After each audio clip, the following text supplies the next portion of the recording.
Hey, the Breakmaster here. This is my Sword Art Online episode 12 review.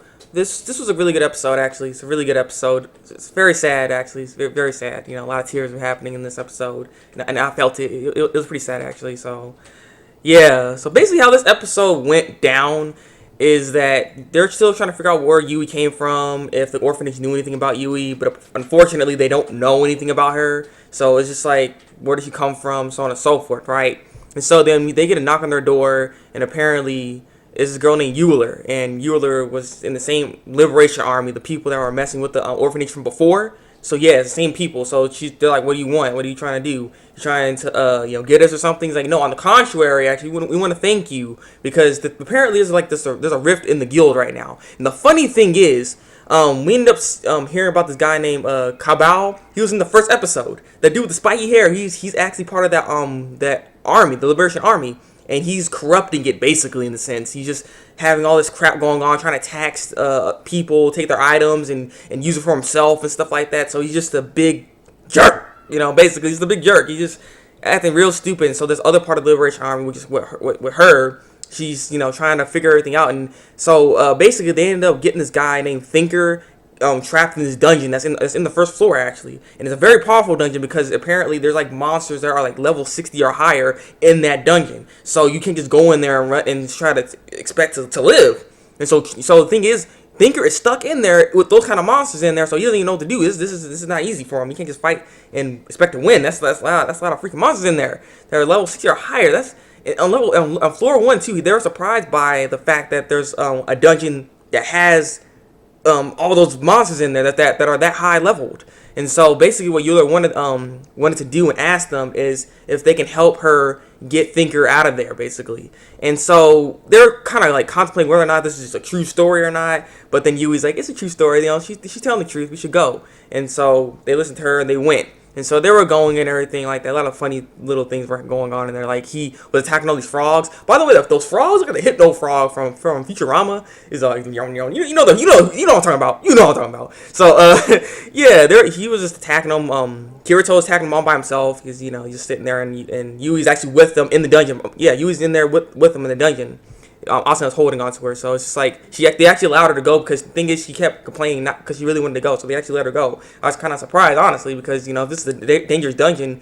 If you can't protect her, what something happens, So yeah, as they're moving forward, they actually end up seeing Thinker, and so Euler's like, "Oh, Thinker, I'm over here, I'll come in," and stuff, and she's all running, and he's like, "No," and that's when they're all smiling and everything. But then Thinker's like, "Stay back," because then all of a sudden the Grim Reaper came. The Grim Reaper tried to reap her, and apparently she survived. She didn't get hit because Kirito got out the way. But there's a freaking death sight. Man, this guy's coming in. He's gonna get him. He's gonna get him. And the thing is, what's up with this guy?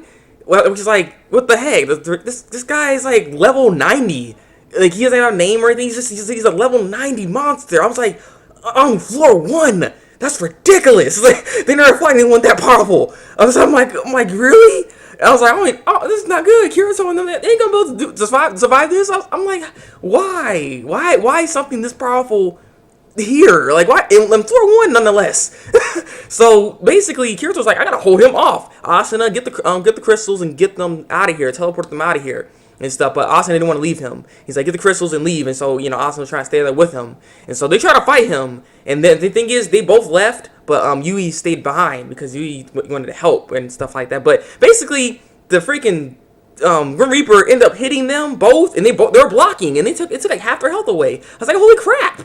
I mean, god dang, this thing's just ridiculous. And so that's when Yui jumped in all of a sudden, and she's like, it's okay. And she ends up blocking it, and then all of a sudden destroyed the Grim Reaper. And I was like, what? Alrighty then, look at Yui. So the thing is, we know what Yui is now, and apparently she's like an immortal object because we see that over her head, and she's just a program basically to help users through their mental state, basically to make sure they're okay when it comes to their mentality and stuff, so they're not going to go crazy or anything like that. And the funny thing is, she couldn't act once this game first started up 2 years ago. She couldn't get out of the system because the system didn't allow her to come and help people for some reason. So that's why she's been stuck there the whole time, looking at all the stuff. She can only monitor what's going on in the world. So if she's a person that's supposed to help the mental state of other people, and she's seeing people jumping off of buildings and killing themselves and stuff, that's really messing with her mind. So she somehow lost her mind and she somehow got out of there. But then she ends up seeing, but then she didn't get out. But she ends up seeing Asuka and Kirito, and she's like, this is the first time I've ever seen anyone actually being joyful, happy, smiling and stuff. You get other people to smile. She likes that, and that's why she gravitated towards them and tried to actually get out this thing and to meet them because they seem so happy together and everything. So she wanted to meet them and be with them forever, honestly. But the problem is, since she defeated that monster, because she didn't just like whoop his butt like it was nothing. The thing is, she had to go to this console thing called Cardinal that controls the entire game. And she went into the system, basically. You have to be a GM to go into the system to where she just deleted that monster, basically. But then they're going to check on her specs, her program, basically. And they're going to know there's something wrong with her. So they're going to have to delete this character, this item, So she's going to be deleted. Yui's going to be deleted. And so they say their goodbyes and stuff. And, it was very sad. Austin was just wailing, just start crying, like, ridiculous and stuff. It was really sad. And so she ends up, getting deleted in like a slow fashion. You see her hand on Austin's face and stuff. It was very sad, actually. And so then Austin was crying. It's like, no, bring her back and stuff. And so Kirito's like, how dare you, cruel world! And so he starts freaking going into the system. He's like, I can still go into the system, trying to mess with it and see if I can do something to bring her back. And I was like, you know what, dude? I mean, this is the system of the entire game. Or you don't want to. You don't want to mess with it too much because you don't want to break the game down all of a sudden and then you can't break the game. You're all stuck in here. Like, well, you're stuck in there, but you know what I mean. Just like some dumb crap happens, but nothing really goes on besides what he does is basically get the program of Yui and made it into this little item, basically Yui's heart, which is what the episode's called. And so Asuna is going to have that around her neck the whole time because it's like a little gem. And so, they still have a piece of Yui with them. And basically that's how the episode is. They're wondering if they can get her back once they beat the game and so on and so forth. So, like I said, this was a good episode. I enjoyed this right here.